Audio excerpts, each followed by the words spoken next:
Tervehdys! Tällä videolla puhumme aiheesta volyymi ja myös sen lisäksi aiheesta tauotus. Eli miten nämä aiheet toimivat suomalaisissa virkkeissä ja miten saamme meidän viestin mahdollisimman selkeästi ja sellaisella tavalla, kun me itse haluaisimme meidän kuulijoille. No, ensin kun me ajattelemme volyymiä, niin meidän pitää ensin huomioida, että meidän ryhti on sellainen, että se tukee meidän ääntä. Eli meidän ryhti täytyy olla sellainen, että me saamme hengitettyä helposti sisään ja ulos. Näin me saadaan siihen ääneen painoa. Myös sen lisäksi silloin, kun me painotamme jotain sanaa tai jotakin osaa virkkeessä, on myös tärkeää, että meillä on hyvä katsekontakti tähän meidän kuulijaan.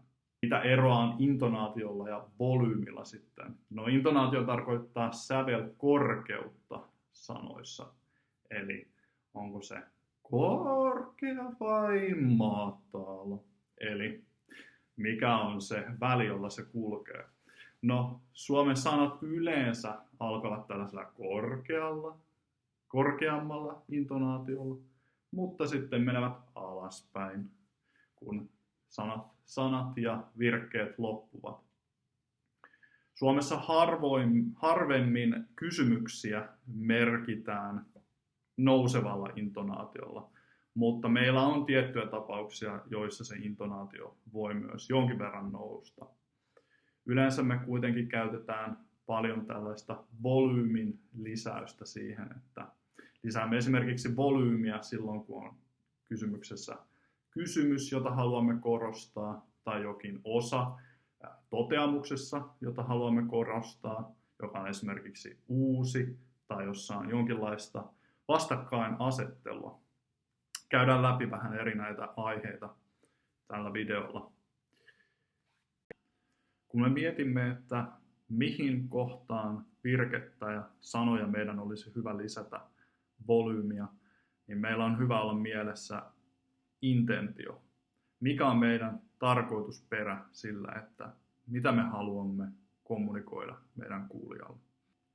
Aloitetaan sellaisesta aiheesta kuin reema. Reema on virkkeessä uusi tieto.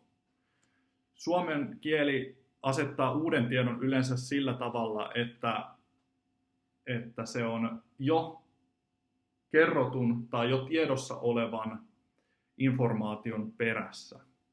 Eli esimerkiksi sellainen virke, että kaupungissa on paljon puistoja. Tässä reema olisi puistoja, on uusi informaatio. No sitten, koska meillä Suomessa on tällainen laskeva intonaatio, eli sävelkorkeus yleensä menee sinne alaspäin, mitä pidemmälle me pääsemme siinä virkkeessä, niin sen takia kun on uusi informaatio siellä perässä, niin meidän on hyvä siihen lisätä vähän sitä volyymiä. Kaupungissa on puistoja. Voi olla myös kysymyksessä objekti, mikä on tekemisen kohde. Esimerkiksi tällainen esimerkki kuin ostin kaupasta omenoita. Ostin kaupasta omenoita. Eli tässä tämä omenoita on se tälle virkkeelle uusi informaatio. Kun me esittelemme uuden ihmisen, niin siihen on hyvä lisätä volyymiä. Esimerkiksi sillä tavalla, että tässä on meidän uusi kollegamme Matti. Tässä on meidän uusi kollegamme Matti. Näin. Seuraavaksi, mitä voimme korostaa, on vastakkainasettelu. Eli tämä olisi sitten sellainen asia, joka ei ole välttämättä uutta informaatiota, mutta meillä on uusi tilanne, joka vaatii sitä, että se asia pitää esittää jotenkin uudessa valossa tai uudella tavalla.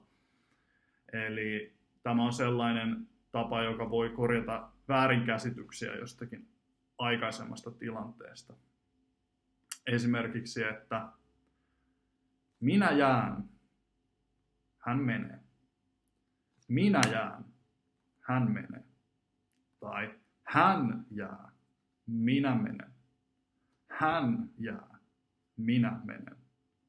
Ja nyt näissä on 2 eri skenaariota, mutta hyvin eri painotus.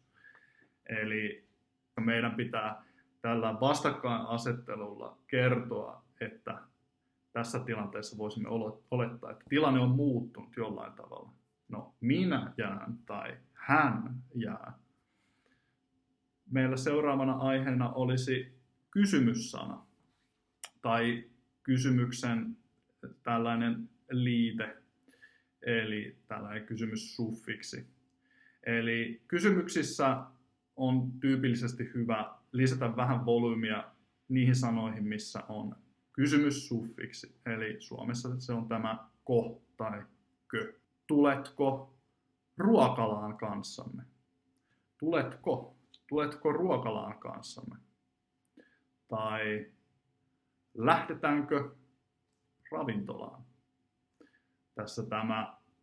Tässä tämä lähtöä tai menoa kysyvä osuus on se, jota me yleensä korostetaan. No on myös tapauksia, joissa me saatamme haluta korostaa sitä paikkaa, mutta se voisi sitten olla sellainen tapaus, jossa on joku erityinen tilanne siellä, esimerkiksi ravintolassa. Lähdetkö ravintolaan? Sitten voimme lisätä vähän volyymiä sanan jossa. Lähdetkö ravintolaan, jossa on uusi tarjous? Lähdetkö ravintolaan, jossa on uusi tarjous? Kun on meillä uutta informaatiota virkkeessä, niin silloin on hyvä myös usein vähän siihen adjektiivien lisätä painoa. Sillä me saadaan vähän sellaista tietynlaista omaa luonnetta siihen, sellaista omanlaista värisävyä sinne, kun me vähän sitä adjektiivia korostamme. Esimerkiksi, että se oli aivan herkullista se keitto, mikä oli siellä ravintolassa viimeksi. Kyllä on ikävä sitä keittoa. Herkullista. Tai vaikkapa, että kyllä on aivan järkyttävän kalliit hinnat just siellä kahvilassa nykyään. Nyt tässä korostin sanaa. Järkyttävän kalliit hinnat. Sitten näillä adjektiiveilla me voimme myös osoittaa sitä, että jos meillä on 2 erilaista objektia, sanotaan, että meillä on pieni ovi ja meillä on suuri ovi. Me voimme tällä adjektiiviin lisäämällä volyymiä me voimme kertoa, että no kummasta ovesta me oikein puhumme. Me voimme sanoa, että maalaa tuo pieni ovi. Maalaa tuo pieni ovi. Maalaa iso ovi. Se on hyvä korostaa sitä erottavaa tekijää siinä. Tämä on sellainen, jolla me voimme tuoda sitä selkeyttä siihen tekemisprosessiin sitten. Ja tässä olikin tämänkertainen aihe meillä, eli volyymi ja sen käyttö. Jatketaan vähän sitten aiheesta myös, joka on nämä tauotukset. Eli tauotus on myös aihe, jolla me voimme lisätä tällaista tärkeyden tuntua johonkin sanaan. Esimerkiksi samalla tavalla kuin minä nostin volyymiä jossakin virkkeessä, esimerkiksi lähdetkö huomenna ravintolaan?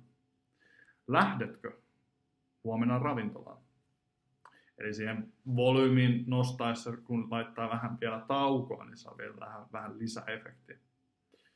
Ja sitä on hyvä harjoitella. Tauot eivät sinällään haittaa.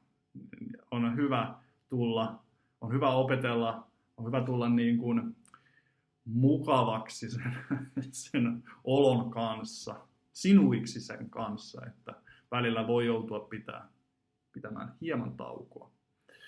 Ja kunhan vain harjoittelee materiaalinsa sillä tavalla, tarpeeksi hyvin, että sen pystyy jollakin omalla tavalla selittämään mahdollisimman selkeästi, mutta kuitenkin. Siinä hetkessä, kun meillä on halu sanoa, että tai mä mietin sellaista, että huomenna olisi kiva lähteä kello 2 sinne uuteen ravintolaan.